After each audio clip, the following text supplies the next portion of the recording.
Zimbabwe's simmering succession battle within ZANU-PF is taking a sharp and revealing turn, with serious party insiders now openly arguing that money, not the gun, has decided the balance of power.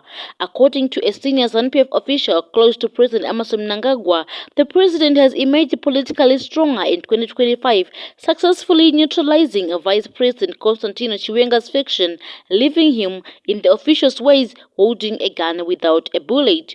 Responding to questions from the Newsworks, the official described the year as a decisive political victory for Mnangagwa, saying the president calmly and strategically resisted pressure from Chiwenga's camp, which he characterized as chaotic, emotional, and poorly organized.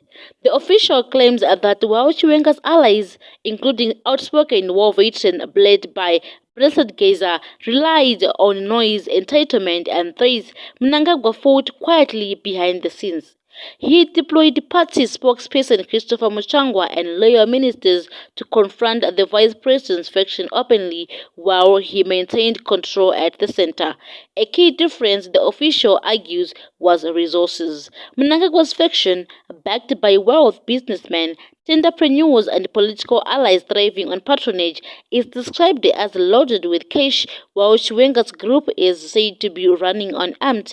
It became a fight between a well-fed, well-organized political machine and a hungry, angry, and noisy group desperate for an opportunity to eat, the official said.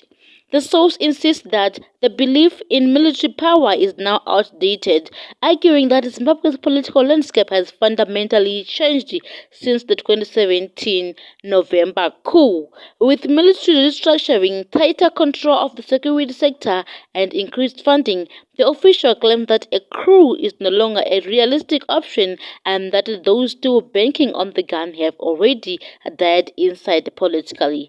He further argues that Mnangagwa, unlike the late former President Robert Mugabe in his final years, maintains a firm grip on power, faces no serious regional or international pressure, and benefits from a weakened opposition, a situation in which money again played a decisive role.